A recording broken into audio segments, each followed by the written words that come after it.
So thank you so much, Dr. Rebeck, for joining us.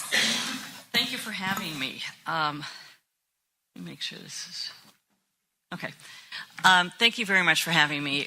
It's a privilege and an honor to speak before the Los Angeles County HIV Commission on HIV. And I appreciate the opportunity to share my work with you. This came about, not this work, but this presentation came about on December 1st, 2017, when our director of DHSP, Mr. Perez, was giving a talk on the HIV strategies, and we were all there kind of focused on National AIDS Day. And Queen Victoria was giving a talk, and she referenced this study that I did in 1998 and some of the findings. And I mentioned that we did a subsequent study that we're now comparing with the original, and that was the opportunity to come and present that before this body. So I appreciate that. Now, let me see if I can get this going. Okay, so there were two studies that were conducted. One I worked on with Dr. Paul Simon, who at that time was part of LA County Department of Public Health, and the second one, my colleagues, and Kathy Bemis, Bobby Gatson, and the second study I worked on with Dr. Fletcher at Friends Research Institute, Kirsty Clark at UCLA, and Dr. Holloway at UCLA. And I'd like to thank them because researchers do not work in isolation. If anybody tells you they do, well, then they're just a statistician. But if you're going to do any kind of community work, you need to be out there with the people, and you need to work collaboratively. And I really could not have done this work without the collaborative effort of all of my colleagues. I also want to acknowledge the research assistants. These are the people who went out into the field and collected the data that I'm going to present on. In study one, Dr. Talia Betcher, Jordan Blaza, and Liz Gonzalez, and in study two, Prudence Mendiola and Alvy Wrangler. And I really want to greatly appreciate the trans and gender non-binary, gender non-conforming communities in Los Angeles County for supporting both of the studies and really getting behind both of the studies to make sure that these were successful. And of course, we have to thank our funders, because without the money, we can't do the work. So, a little bit of the background. Now, I want to preface this by saying you probably all know this, because you wouldn't be sitting in this room if you didn't know this. But I felt that it was my due diligence to just repeat it, because you can't say it enough. So, the background. Trans women face enormous adverse health disparities in comparison to cisgender individuals. There's higher rates of substance use, higher HIV STI prevalence rates, higher sexual risk behaviors, higher rates of mental health disorders, including depression, anxiety, suicidality. And due to these structural barriers, those laws and policies, there's a tremendous amount of interpersonal stigmatization. That's these everyday episodes of prejudice, harassment, abuse, discrimination. And that leads to higher rates of unemployment, higher rates of housing insecurity, lower income, and lower educational attainment. And when you put all this together, the bottom line is then you have predictors of poor health. So this is what we see. There's this cyclical relation with these health disparities. You have the prejudice, harassment, abuse, and discrimination that forces people out of legal economies, education, and housing. It moves people into exchange sex or transactional sex. That leads people into increased risk of HIV, STIs, violence, incarceration, long and short-term cycles of incarceration, and that leads to the increased number of numerous adverse health disparities. Now, this cycle would happen with any group of people that had these forced structural barriers. Or these interpersonal prejudice and stigmas and discrimination. It just so happens that there's no other group or populations that have these all coming together and clustering like this in these syndemic relationships as with trans women. So no study prior to this has investigated how these health disparities and have either improved or worsened over time. And that's what makes this unique, is that we happen to have had this data set from 1998, and then we went out again in 2016. So the objective of this work was to compare trans women's health disparities, their prevalence rate, HIV prevalence rate, risk behavior, substance use, healthcare utilization, and their experiences of discrimination from these two distal time periods. And then again, the aim was to understand any of the trends of how these multiple categories have either improved or worsened over time for trans women. So I want to talk very briefly about these two studies.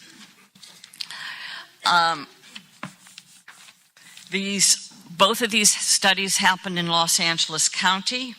They used the exact same methodology, the exact same survey assessment, and they had the exact same investigator, which was me.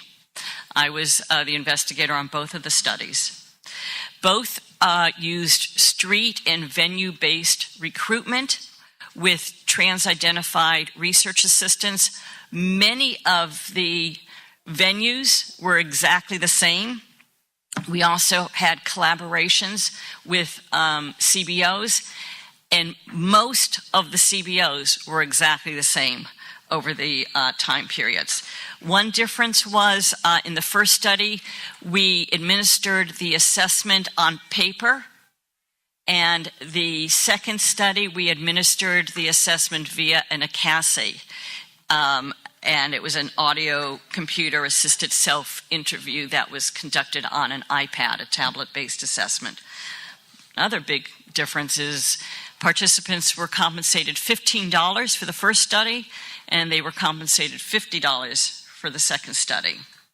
As I said, all of the research assistants were trans-identified, and both of the assessments were based on the Los Angeles Transgender Health Survey, which included 7 modules that the participants went through. So for study eligibility, we wanted to recruit moderate to high-risk trans women so we could assess both risk and protective behaviors. In study 1, the eligibility was 18 years or older. They had to live in Los Angeles County, identify as a trans woman, and was assigned the male sex at birth. In study 2, we had all of the exact same eligibility criteria, but then we had to add another one, which was used any alcohol or any illicit substance, including non-medically prescribed marijuana, or had unprotected anal intercourse, either insertive or receptive, in the past 6 months. Now, I know this is a presentation and it's not, interactive, but I'm just wondering if anybody has any idea why we had to add that last eligibility criteria. Those of you, there's a lot of you who were around 17 years ago, and I remember from the first study. Any idea why we had to add that? No guesses?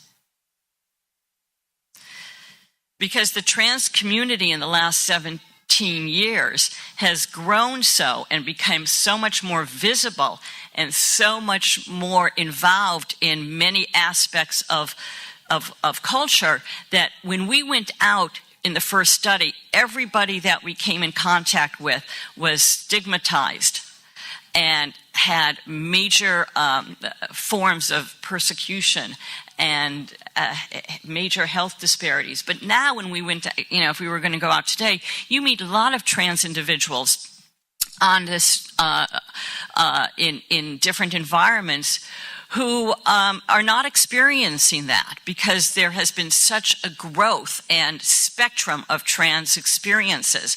And if we did our assessment and we interviewed a lot of trans women, if we didn't add that last criteria, and we ended up interviewing a lot of trans women that were legally employed and did not use any alcohol and did not use any drugs and were in a stable relationship, we wouldn't have a comparison.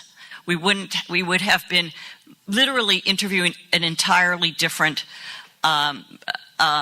population of trans individuals. Now that's important, and it's important to note, but that wasn't the goal of the study. The goal of this particular study was to get a similar population. And so with a similar population, that meant there had to be some risk behavior, because that's who we interviewed 17 years ago. And if they're even minimum, and it's a very low bar here, any drug or alcohol use. That's, having one glass of wine at dinner in the last 6 months. That's, any risk behavior. It's not even a risk behavior, but any substance use, so that we could then compare the two populations. So that's why we had to add this for study 2. Okay, should we move on to the results? Okay.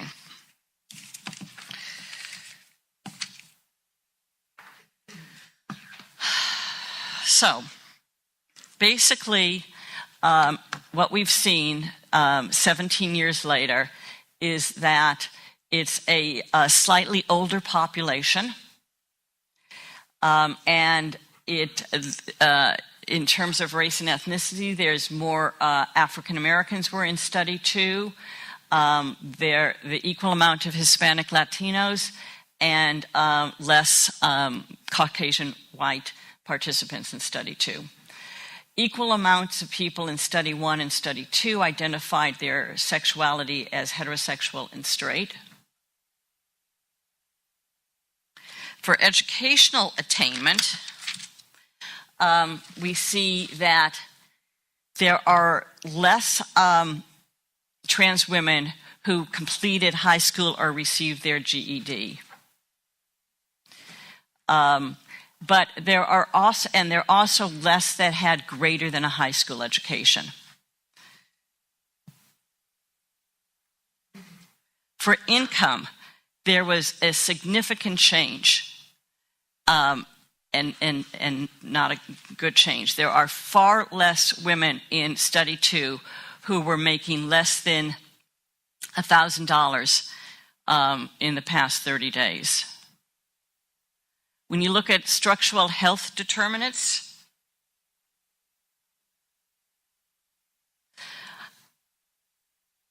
homelessness almost tripled from 4% to about 15%, those who identified as being homeless.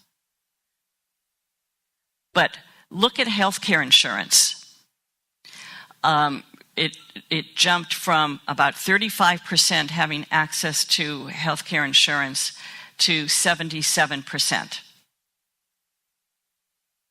So similarly, we see a big jump in those that have Medicare, Medicaid, and now including the ACA, from 17% in study 1 to 56% in study 2.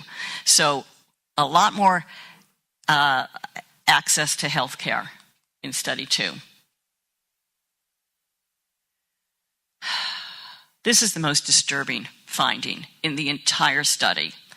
When we did study 1 in 1998, we found 22% of trans women identified as HIV positive, and we found that staggering. The only group in Los Angeles County that had a higher HIV prevalence rate was methamphetamine using MSM. Not MSM, but methamphetamine using MSM.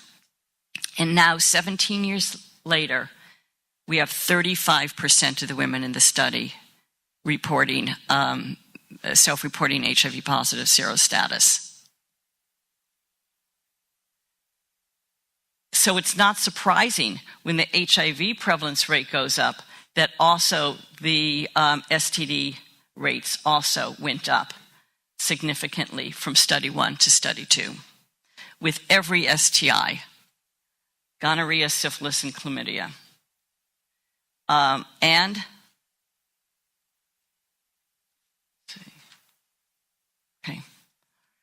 So it's also not surprising if the HIV prevalence rates are increasing and the STI rates are increasing. We have condomless anal sex with every partner type has increased over these 2 study periods. However, sex work as a main source of income decreased.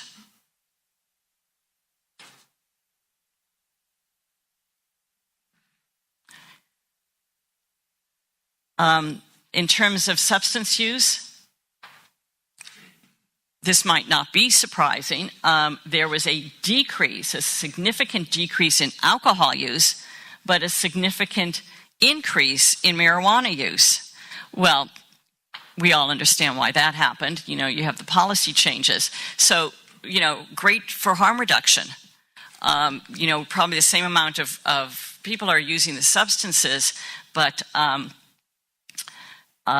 it's a safer substance. One of the other things, though, that's very interesting is that methamphetamine use stayed stable over these 2 time periods.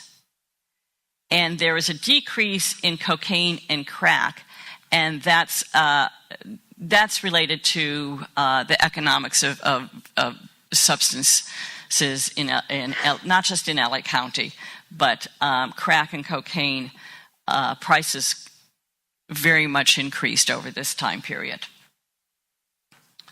Okay, so when we're looking at hormone use, as we said, there was a greater access to health care. So non-prescribed hormones greatly decreased over the 2 periods, and prescribed hormones greatly increased over the 2 periods.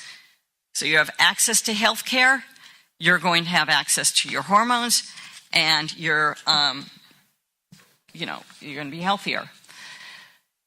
Interesting that there was a decrease in all of the gender confirmation surgeries except genital reconstruction or bottom surgery.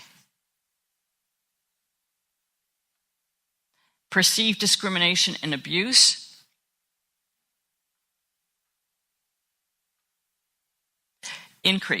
Greatly increased. Discrimination for job hiring, discrimination of being terminated from a job, discrimination in housing.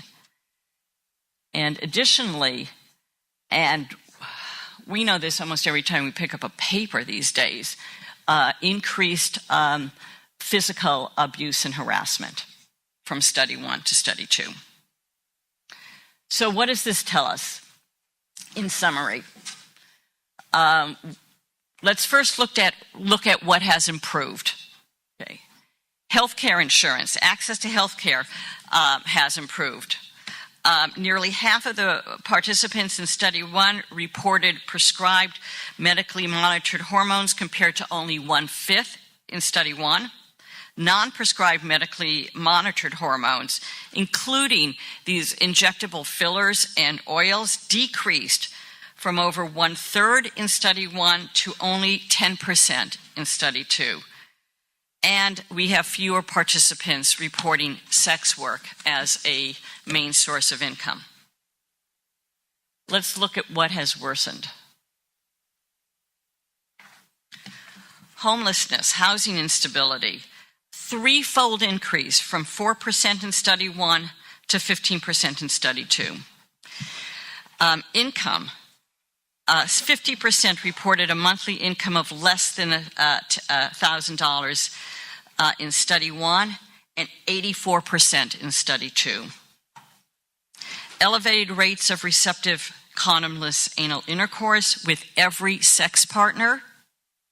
Methamphetamine use remained high and stable, but it didn't go down in the past 17 years. And there's similar or higher rates of discrimination, harassment, and abuse in every category that was surveyed. Increased lifetime STI prevalence rates with every STI surveyed. And again, the most disturbing, HIV prevalence rate, again self-reported, increased from 22% in study 1 to 35% in study 2. So what do these findings tell us? Well, they shed light on the numerous health disparities that trans women still face in Los Angeles County,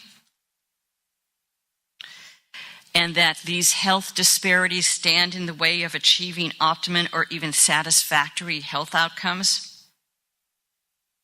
To improve women's health care outcomes, public health professionals must be trained in culturally responsive services and how to implement health-related interventions that are specifically tailored to address these numerous structural and interpersonal barriers faced by trans women. And that when providing interventions, that we need to go beyond HIV and STIs and have to include interpersonal and structural barriers in all of these interventions, because without having that inclusion, trans women are not able to make the behavior change that are required to improve their health outcomes. And this presentation has been published in AIDS and Behavior. If people are interested, here is the reference, and I thank you for your time.